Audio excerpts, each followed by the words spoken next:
ಹರಿತಾ ಇರೋ ನದಿ, ಕುಸಿದು ಬೀಳ್ತಿರೋ ಭೂಮಿ, ರಣರಕ್ಕಸ ಅಲೆಗಳಿಗೆ ನಲುಗಿ ಹೋಗ್ತಾ ಇರೋ ಜನ ಜಾನುವಾರು, ಎಲ್ಲೆಲ್ಲೂ ಜಲ ದಿಗ್ಬಂಧನ. ಇವು ಕೇರಳದಲ್ಲಿ 2 ದಿನಗಳಿಂದ ಕಂಡು ಬರ್ತಾ ಇರೋ ದೃಶ್ಯ.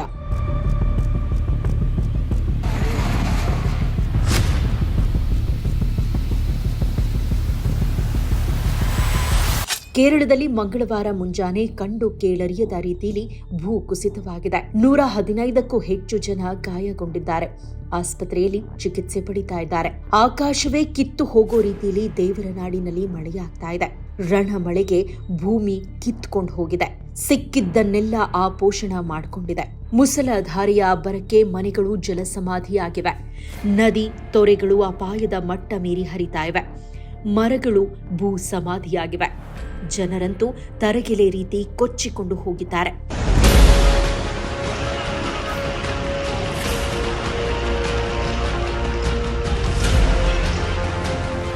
ಭೂಕುಸಿತದಿಂದ ಮುಂಡಕ್ಕಾಯಿ, ಚೋರಲ್ಮಾಲಾ, ಅತ್ತಮಾಲಾ, ನೂರಪ್ಲೂಜಾ ಈ 4 ಗ್ರಾಮಗಳು ವರುಣಾಸುರನ ಕಡು ಕೋಪಕ್ಕೆ ನಲುಗಿ ಹೋಗಿವೆ. ಊರಿಗೆ ಊರೇ ಜಲಾಹುತಿಯಾಗಿದೆ.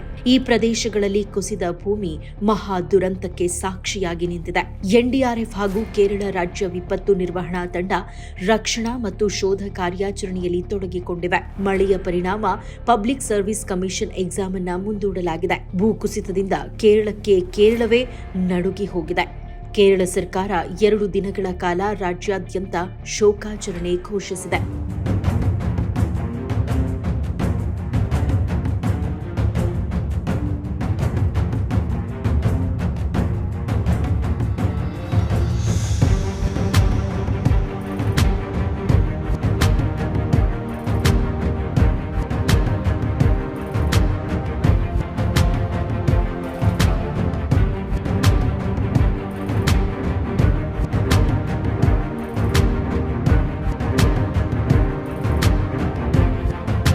ಗುಡ್ಡದ ಭೂತ ಮರಣ ಮೃದಂಗ ಬಾರಿಸಿದ್ದು ಸಾವಿನ ಸಂಖ್ಯೆ 160 ದಾಟಿದೆ. ಇನ್ನೂ ಹೆಚ್ಚಾಗುವ ಆತಂಕ ಇದೆ. ಕಳೆದ 2-3 ದಿನಗಳಿಂದ ಕೇರಳದಲ್ಲಿ ಆಕಾಶವೇ ಕಿತ್ತು ಹೋಗೋ ರೀತಿ ಮರಣ ಮಳೆ ಸುರಿತಾ ಇದೆ. ಮಂಗಳವಾರ ಮುಂಜಾನೆ 1 ಗಂಟೆಯಿಂದ 6 ಗಂಟೆಯ ಅವಧಿಯಲ್ಲಿ ವಯನಾಡಿನಲ್ಲಿ ಏಕಾಏಕಿ ಭೂಮಿ ಕುಸಿದು ಈ ಭೀಕರ ದುರಂತ ಸಂಭವಿಸಿದೆ. ಇನ್ನು ಕೇರಳದಲ್ಲಿ ಈ ರೀತಿ ಪದೇ ಪದೇ ಭೂಕುಸಿತ ಆಗೋದಕ್ಕೆ ಹಲವು ಕಾರಣಗಳಿವೆ. ಕೇರಳ ಭೂಕುಸಿತಕ್ಕೆ ಕಾರಣವಾಯ್ತಾ ಶುಂಠಿ ಬೆಳೆ? ವಯನಾಡು ಭೂಕುಸಿತಕ್ಕೆ ಪ್ರಮುಖ ಕಾರಣ ಅಲ್ಲಿ ಅಪಾರವಾಗಿ ಬೆಳೀತಾ ಇರೋ ಶುಂಠಿ ಬೆಳೆ ಅಂತ ಹೇಳಲಾಗುತ್ತೆ. ವಯನಾಡು ಜಿಲ್ಲೆಯಲ್ಲಿ ಕಾಫಿ ಬೀಜ ಹಾಗೂ ಚಹಾ ಬೆಳೆಗಳ ಜೊತೆಗೆ ಮೆಣಸು ಹಾಗೂ ಶುಂಠಿ ಬೆಳೆಯನ್ನ ಕೂಡ ಹೆಚ್ಚು ಬೆಳೀತಾರೆ. ವಿಜ್ಞಾನಿಗಳು ಹೇಳೋ ಪ್ರಕಾರ ಈ ರೀತಿಯ ಭೂಕುಸಿತಕ್ಕೆ ಶುಂಠಿ ಬೆಳೆ ಕಾರಣವಂತೆ. ಶುಂಠಿ ಬೆಳೆಯಿಂದಾಗಿ ಭೂಮಿ ತನ್ನ ಫಲವತ್ತತೆಯನ್ನ ಹಾಗೂ ಶಕ್ತಿಯನ್ನ ಕಳೆದುಕೊಳ್ಳುತ್ತೆ. ರಣಭೀಕರ ಮಳೆಯನ್ನ ಎದುರಿಸೋ ಸಾಮರ್ಥ್ಯ ನೆಲದಲ್ಲಿ ಉಳಿಯೋದಿಲ್ಲ. ಹೀಗಾಗಿ ಈ ಕಡೆ ಪದೇ ಪದೇ ಭೂಕುಸಿತ ನಡೀತಾನೆ ಇರುತ್ತೆ. ಅರಣ್ಯ ನಾಶದಿಂದ ಮಣ್ಣು ಸಡಿಲ. ಭೂಕುಸಿತಕ್ಕೆ ಮುನ್ನ ಮಳೆ ತನ್ನ ರೌದ್ರಾವತಾರವನ್ನ ತೋರಿಸಿ ಶಾಂತವಾಗಿತ್ತು.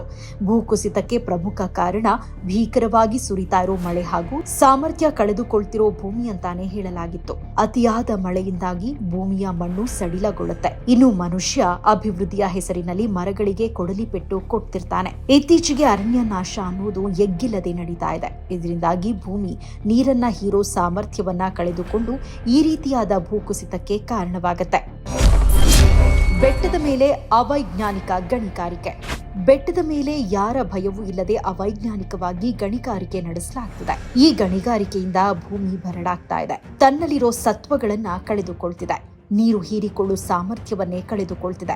ಜೊತೆಗೆ ಬೆಟ್ಟ ಗುಡ್ಡಗಳ ಮೇಲೆ ಅವೈಜ್ಞಾನಿಕವಾಗಿ ಕಟ್ಟಡಗಳನ್ನ ಕಟ್ಟಲಾಗ್ತಿದೆ. ಇವೆಲ್ಲವುಗಳಿಂದ ಭೂಕುಸಿತದಂತಹ ದುರಂತಗಳು ಸಂಭವಿಸುತ್ತವೆ. ಮನುಷ್ಯ ತನ್ನ ಏಳಿಗೆಗಾಗಿ ಭೂಮಿಯ ಮೇಲೆ ಮಾಡ್ತಾ ಇರೋ ವಿಪರೀತ ಶೋಷಣೆಯೇ ಪ್ರಕೃತಿ ಮಾತೆಯ ಮುನಿಸಿಗೆ ಕಾರಣವಾಗಿದೆ. ಭೂಕುಸಿತ ಅನ್ನೋದು ಭೌಗೋಳಿಕ ವಿದ್ಯಮಾನ.